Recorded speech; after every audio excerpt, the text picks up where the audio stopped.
औज़ु बिल्लाहि मिनश शैतानिर रजीम बिस्मिल्लाहिर रहमानिर रहीम इन्नल्लाहा व मलाइकतहु युसल्लूना अलन नबी या अय्युहल्लज़ीना आमनु सल्लु अलैहि व सल्लिमू तस्लीमा अल्लाहुम्मा सल्लि अला मुहम्मदिन व आलि मुहम्मद व अज्जिल फरजहुम। खुदा का शुक्र है कि उसने इतने बेहतरीन और बाबरकत जिक्र को करने और सुनने के लिए हमें मुंतखब किया।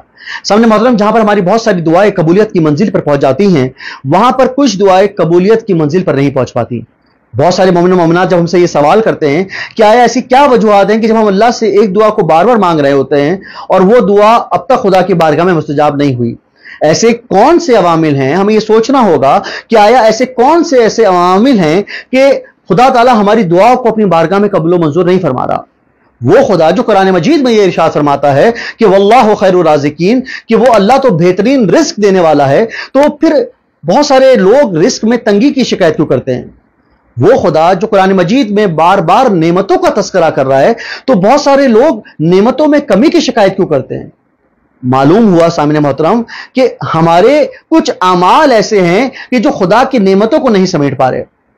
जब एक शख्स ने मौला अली अलैहिस्सलाम से यह सवाल किया कि बहुत सारी दुआएं खुदा की बारगाह में मकबूल नहीं हो पाती, तो मौला अली अलैहिस्सलाम ने जो उसको जवाब दिया, वो जवाब हम आपको वीडियो के एंड में रेफरेंस के तौर पर पेश करेंगे। सवाल यह है कि आया वो कौन से अवामिल हैं कि जो हमारी दुआओं में कबूलियत के लिए रुकावट बन रहे हैं? तो मौला अली अलैहिस्सलाम ने उस शख्स से इरशाद फरमाया कि तुमने दुआओं की कबूलियत का दरवाजा खुद अपने हाथों से बंद किया है। वो शख्स एक मरतबा परेशान हुआ और कहने लगा कि मौला, अगर मैं ये चाहूं कि मेरी दुआएं खुदा की बारगाह में फौरन मुस्तजाब हो जाएं, तो मौला अली अलैहिस्सलाम ने इरशाद फरमाया कि अगर तुम ये चाहते हो कि तुम्हारी दुआएं खुदा की बारगाह में फौरन मुस्तजाब हो जाएं, तो तकवाए इलाही इख्तियार करो। खुदा ने जिन अमाल को अदा करने से कहा है वो अमाल अदा करो, और जिन गुनाहों से अल्लाह ताला ने दूर रहने का कहा है उन गुनाहों से दूर रहो। तो मालूम हुआ मौला अली अलैहिस्सलाम ने इरशाद फरमाया कि हमारे वो गुनाह हैं कि जो हमारी दुआओं में कबूलियत के लिए ताखीर का बायस बनते हैं।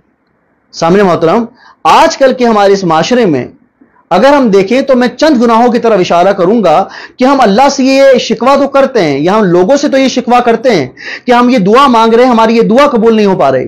लेकिन ये गुनाह जिनको हम छोटा गुनाह समझते हैं, लेकिन यही हमारी रोजमर्रा की जिंदगी के गुनाह खुद हमारी दुआओं में कबूलियत का बायस नहीं बन पा रहे, या हमारी दुआएं देर से कबूल हो रही हैं। उसमें एक गुनाह नमाज का तर्क करना, नमाज के जो दीन का सतून है। बहुत सारे लोग नमाज को वो अहमियत माज़अल्लाह नहीं दे पाते और नमाज को वो रद्द कर देते हैं या नमाज अदा नहीं करते, या बहुत सारे लोग नमाज में इतनी ताखीर करते हैं कि वो या तो आखिरी वक्त में या नमाज को कज़ा कर देते हैं। दूसरी मंजिल जो कि हमारे गुनाहों की मंजिल है, वो रोजमर्रा की जिंदगी में गलत जबान का इस्तेमाल करना। और अगर मैं ये कहूं कि एब्यूजिव लैंग्वेज यानी कि गाली देना, हमने अपने रोजमर्रा के मामलात में इसको इतनी ज्यादा जगह दे दी है कि हमारी जबान को इस बात का अंदाजा ही नहीं हो पाता कि जिस जबान से हम खुदा का नाम लेते हैं, जिस जबान से हम कुरान की तिलावत करते हैं, जिस जबान से हम अहले बैत अलैहिस्सलाम या रसूल खुदा मोहम्मद मुस्तफ़ा सल्लल्लाहु अलैहि वसल्लम का नाम लेते हैं, उसी जबान से हम वो गलत जुमले बोलते हैं जो जुमले खुद हमारी दुआओं में कबूलियत की ताखीर का बाइस हैं। सामने मोहतरम, इसके बाद एक ऐसा तीसरा गुनाह कि जिसको हम नजरअंदाज कर देते हैं, और वो है कि गरीबों की मदद करना या सदका देना। हम उन गरीबों को भूल जाते हैं, हम अपने तमाम तर खुशियों में इतना मगन हो जाते हैं कि हम किसी गरीब का एहसास नहीं करते, हम किसी के दुख में उसकी मदद नहीं करते। जब हम ये गुनाहों को छोटा समझकर इनको रोजमर्रा के तौर पर इतना ज्यादा पैमाने पर अदा करते हैं, और फिर हम शिकवा करते हैं कि अल्लाह ताला हमारी दुआओं को अपनी बारगाह में कबूल मंजूर नहीं फरमा रहा, जबकि मौला अली अलैहिस्सलाम ने यह इरशाद फरमाया कि तुम अगर चाहते हो कि जो तुमने गुनाहों का दरवाजा अपने हाथों से खुदा की बारगाह में खोला है, तो तुम उसको अपने हाथों से बंद कर दो और वो गुनाह करना तुम छोड़ दो। जब तुम गुनाह करना छोड़ दोगे तो वो दुआएं जो खुदा की बारगाह में अब तक कबूलियत की मंजिल पर नहीं पहुंची, अल्लाह ताला उन दुआओं को अपनी बारगाह में कबूल मंजूर फरमाएगा। आए सामने मोहतरम, आज अपने आप से वादा करें कि हम जिन गुनाहों को बजाते खुद ये समझते हैं कि ये छोटा गुनाह है, जबकि वो छोटा गुनाह नहीं है, और हम उसको रोजमर्रा की जिंदगी में इतनी तेजी से अदा कर रहे हैं कि हम उसको गुनाह ही नहीं समझ रहे। आइए हम सबसे पहले अपनी रोजमर्रा की जिंदगी में उन गुनाहों को तर्क करें।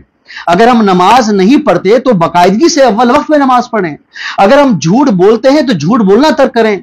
अगर हमारी जबान से कोई गाली निकलती है या किसी की दिल आजारी होती है तो हम उस चीज को मस्बत पहलू में लेकर आएं और अपनी जबान से दूसरों को तकलीफ ना दें बल्कि दूसरों को राहत दें, और गरीबों का ख्याल रखें और गरीबों की मदद करें, और आखिर में सदका जरूर दें, क्योंकि सदका एक ऐसा अमल है कि जो तमाम हमारी बलाओं को टालता है और हमारे खानदान की हिफाजत का जामिन है। आइए सब मिलकर अल्लाह से दुआ करें कि अल्लाह ताला हमारी तमाम दुआओं को अपनी बारगाह में कबूल मंजूर फरमाए और हमारे आमाल को अल्लाह ऐसा बनाए कि अल्लाह हमारी तमाम दुआओं को अपनी बारगाह में फौरन कबूल मंजूर फरमाए।